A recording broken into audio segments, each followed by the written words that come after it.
Hello, let's study the sixth topic from Risale-i Nur collection by Bediüzzaman Said Nursi. Let's dive in. This consists of a single brief proof of the pillar of belief in God, for which there are numerous decisive proofs and explanations in many places in the Risale-i Nur. In Kastamonu, a group of high school students came to me saying, "Tell us about our Creator, our teachers do not speak of God." I said to them, all the sciences you study continuously speak of God and make known the Creator, each with its own particular tongue. Do not listen to your teachers, listen to them. For example, a well-equipped pharmacy with life-giving potions and cures in every jar, weighed out in precise and wondrous measures, doubtless shows an extremely skillful, practiced and wise pharmacist. In the same way, to the extent that it is bigger and more perfect and better stocked than the pharmacy in the marketplace, the pharmacy of the globe of the earth with its living potions and medicaments in the jars, which are the 400,000 species of plants and animals, shows and makes known to eyes that are blind even, by means of the measure or scale of the science of medicine that you study, the all-wise one of glory, who is the pharmacist of the mighty pharmacy of the earth. Please like the video for more content like this. To take another example, a wondrous factory which weaves thousands of sorts of cloth from a simple material doubtless makes known a manufacturer and skillful mechanic. In the same way, to whatever extent it is larger and more perfect than the human factory, this travelling dominical machine known as the globe of the earth with its hundreds of thousands of heads, in each of which are hundreds of thousands of factories, shows and makes known, by means of the measure or scale of the science of engineering which you study, its manufacturer and owner. And, for example, a depot, store or shop in which has been brought together and stored up in regular and orderly fashion 1,001 varieties of provisions undoubtedly makes known a wondrous owner, proprietor and overseer of provisions and foodstuffs. In just the same way, to whatever degree it is vaster and more perfect than such a store or factory, this food store of the most merciful one, known as the globe of the earth, this divine ship, this dominical depot and shop holding goods, equipment and conserved food, which in 1 year travels regularly an orbit of 24,000 years, and carrying groups of beings requiring different foods and passing through the seasons on its journey and filling the spring with thousands of different provisions like a huge wagon, brings them to the wretched, animate creatures whose sustenance has been exhausted in winter, by means of the measure or scale of the science of economics which you study. This depot of the earth makes known and makes loved its manager, organizer and owner. And, for example, let us imagine an army which consists of 400,000 nations, and each nation requires different provisions, uses different weapons, wears different uniforms, undergoes different drill, and is discharged from its duties differently. If this army and camp has a miracle-working commander who, on his own, provides all those different nations with all their different provisions, weapons, uniforms and equipment, without forgetting or confusing any of them, then surely the army and camp show the commander and make him loved appreciatively. In just the same way, the spring camp of the face of the earth, in which every spring a newly recruited divine army of the 400,000 species of plants and animals are given their varying uniforms, rations, weapons, training and demobilizations in utterly perfect and regular fashion by a single commander-in-chief who forgets or confuses not one of them.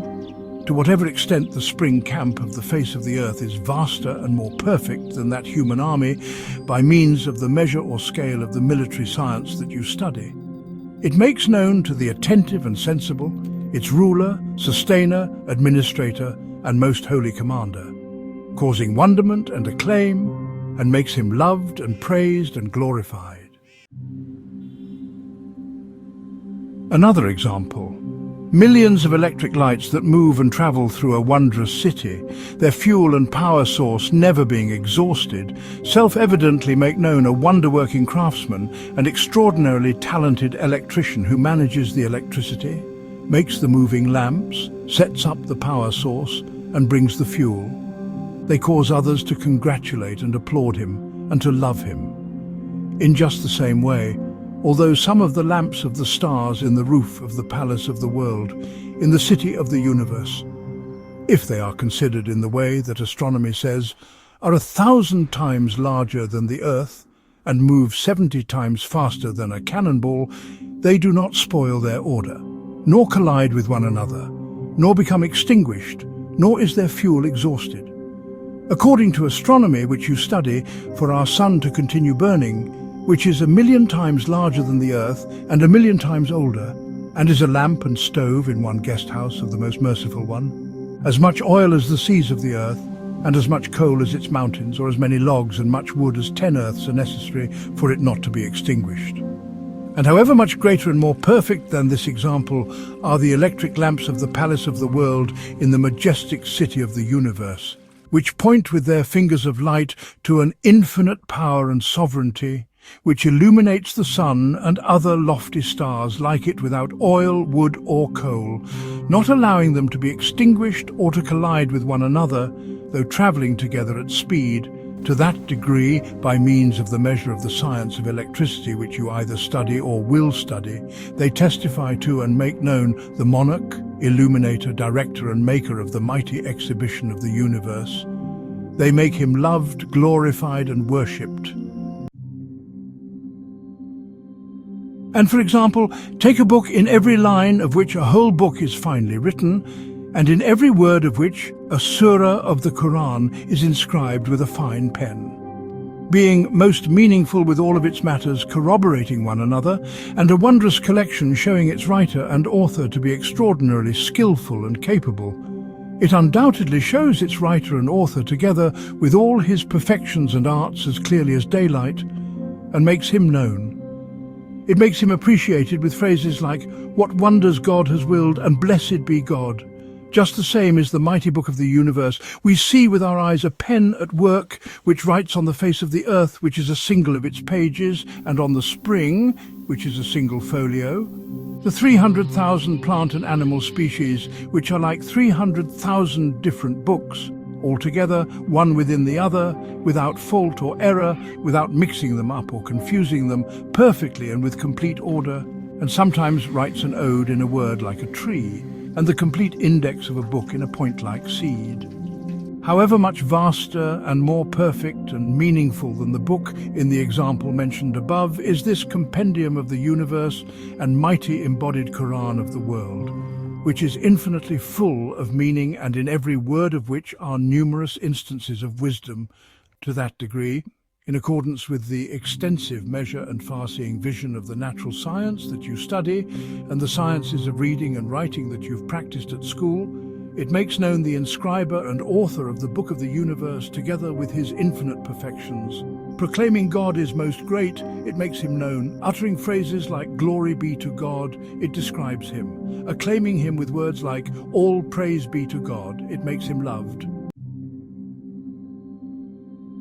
Thus, hundreds of other sciences like these make known the glorious creator of the universe together with his names, each through its broad measure or scale, its particular mirror, its far-seeing eyes and searching gaze. They make known his attributes and perfections. It is in order to give instruction in this matter, which is a brilliant and magnificent proof of divine unity, that the Quran of miraculous exposition teaches us about our Creator most often with the verses, "Sustainer of the heavens and the earth," Quran 6-1, and "He created the heavens and earth," Quran 13-16. I said this to the schoolboys, and they accepted it completely, affirming it by saying, "Endless thanks be to God, for we have received an absolutely true and sacred lesson. May God be pleased with you." And I said, "Man is a living machine who is grieved with thousands of different sorrows and receives pleasure in thousands of different ways, and despite his utter impotence has innumerable enemies, physical and spiritual, and despite his infinite poverty has countless needs, external and inner, and is a wretched creature continuously suffering the blows of death and separation. Yet through belief and worship, he at once becomes connected to a monarch so glorious he finds a point of support against all his enemies and a source of help for all his needs, and like everyone takes pride at the honor and rank of the Lord to whom he is attached.